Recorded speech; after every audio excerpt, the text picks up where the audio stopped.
Bonjour, ici Charles Giguère. Ce soir, ça va être ma première partie sur les hameçons pour assembler ces leurres de plastique pour le chigan. Je vais monter quelques modèles puis quelques compagnies qui peuvent être utiles pour les pêcheurs parce qu'il y a plusieurs compagnies. Il y a une grosse panoplie de types d'hameçons, de leurres de plastique. C'est qu'à ce soir, je vais essayer de vous montrer quelques échantillons d'hameçons puis de produits pour la chigan petite bouche et grande bouche. Puis les types de fils que moi j'utilise, puis la manière d'assembler l'hameçon avec la leurre de plastique. Fait que je vais vous montrer pour l'instant ce que moi j'utilise depuis l'année passée comme type d'hameçon. Les hameçons que j'utilise ici, là, ça s'appelle Trocar Hook. C'est ça ici, le Trocar Hook. C'est le type d'hameçon que moi j'utilise, qui est très pointu. Je vais essayer de vous en sortir une pour vous la montrer. Je vais vous montrer ce que ça a l'air, ce type d'hameçon-là. Ils sont montés 4 par emballage, ces hameçons avec des pointes en acier chirurgical. C'est très piquant. Je vais essayer de vous montrer un peu ce que ça a l'air. J'en ai monté avec un système de ressort aussi, qui c'est très utile pour agripper les leurres. Je vais essayer de m'approcher tranquillement pour vous montrer la pointe. C'est une pointe très agrippante. C'est un style cotton point. Ça veut dire que la pointe est affilée sur 3 façades, des fois 2 façades. Elle est comme une pointe de flèche, un peu un arrow point.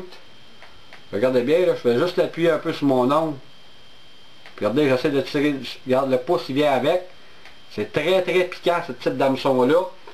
Ça a une rigidité, regardez, je prends ça là, puis je force, puis elle revient. C'est ça que je disais, un hameçon, il ne faut pas que ça soit trop forgé. Le métal trop trempé parce qu'elle va casser puis elle va s'émousser.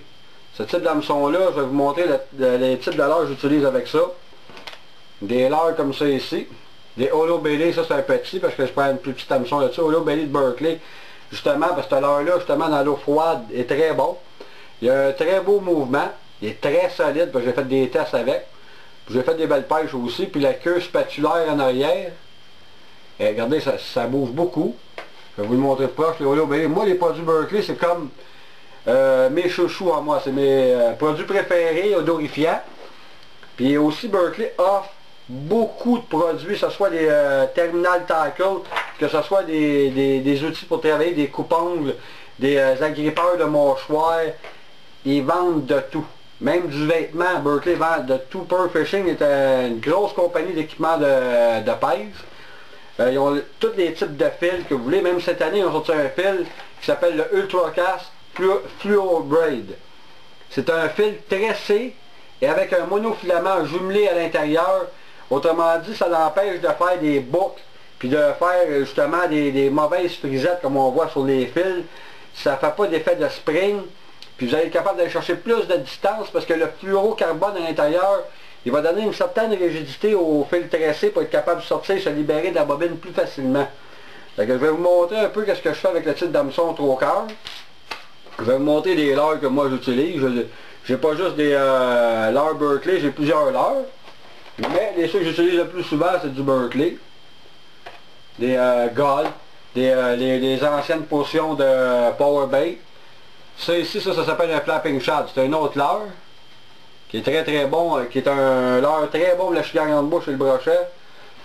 Vous prenez le devant de la bouche ici, vous venez insérer le ressort très droit pour partir et vous vissez en plein centre du leurre.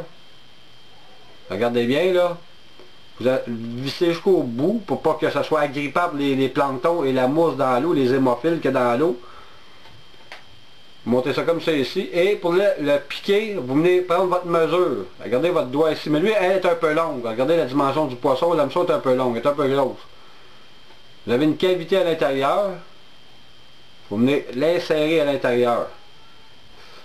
Mais regardez, le poisson est très droit. Vous venez comme ça ici. Puis quand le poisson mord, regardez le jeu que vous avez pour être capable de piquer votre chigan grande bouche, ou petite bouche ou brochet.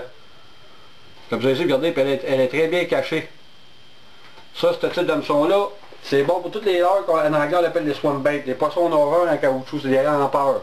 Quand vous donnez des saccades, ben, ils donnent des mouvements saccadés, là, puis vraiment des beaux mouvements, puis ça provoque l'attention du poisson. Vous avez d'autres hameçons similaires de très bonne compagnie. Daichi, qui est très très bon, puis je peux vous dire que c'est une très bonne hameçon.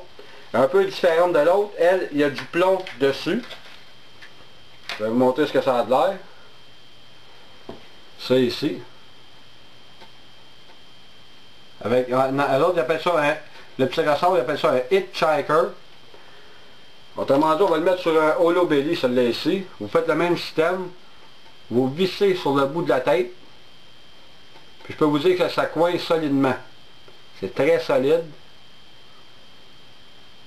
Regardez, lui, parce que je l'ai déjà utilisé. Je vais en prendre un autre pour juste vous montrer comment est-ce que ça peut être solide. Parce que lui, je l'ai utilisé plusieurs fois. Il y a une couple de poissons qui sont mordus dessus.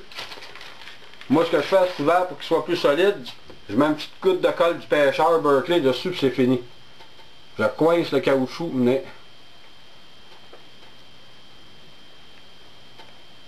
C'est ici. Mais... Regardez, là, je l'étire, regardez. C'est ici. Vous le tournez encore. Comme ça ici. Vous venez prendre votre mesure, comme je l'ai montré ici. Vous mettez votre doigt à l'arrière. Vous centrez votre poisson bien centré ici. Regardez bien. Voyez-vous, la pointe de l'hameçon est sortie ici. Si vous voulez la cacher, vous prenez une lame de rasoir, vous faites une cavité, ou vous reculez l'hameçon un peu en cachant la pointe, juste pour qu'elle devienne comme anti-herbe un peu. Regardez, la pointe est cachée sur le dessus. Ça, c'est un autre hameçon avec du plomb pour faire descendre votre leurre un peu plus profond, si vous pêchez plus profond, ou dans les herbiers qui sont denses, très condensés. Ça que ça aide à descendre un peu plus, puis ça fait une descente différente, ça va faire un peu des spirales en descendant. Ça, c'est un autre type de leurre. Puis un autre type d'hameçon. Vous avez des hameçons VMC qui s'appellent Barbarian. Ça, c'est pas une Barbarian, là. C'est un autre modèle. Mais c'est un hameçon qui est fait carré comme ça ici, qui est très très fort. Ça avec, c'est très très bon pour pêcher avec des verres de plastique. Je vais vous montrer une échantillon, exemple. Comme vous allez voir, j'ai beaucoup de powerbait parce que, regardez, ça c'est mes leurres préférés. C'est un leurre de 10 pouces. Faut jamais avoir peur d'utiliser un gros leurre de 10 pouces pour la filière en bourse. Puis je peux vous dire, moi j'ai fait des très belles pêches dans le lac Champlain, Rivière-Outaouais, les îles de Boucherville. Il y a du très gros poissons dans ces types de places-là. Mais ils sont très odorifères, ça ici. Je vais vous montrer, j'ai du fluorocarbone aussi. On va faire un petit montage, c'est ici. On va monter un fluorocarbone.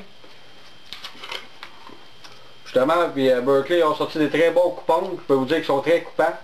Je coupe même du fil tressé avec sans aucune misère. On va faire le fameux nœud palomar comme je fais d'habitude. Comme ça ici. On fait une boucle croisée. Comme ça ici à l'intérieur. On fait une loupe. Et on passe l'hameçon à l'intérieur de votre petite loupe ici. Vous venez ramener, puis vous mouillez pour qu'il glisse mieux. Et vous tirez sur votre fil lentement. Comme ça ici. Et vous enlevez le supplément.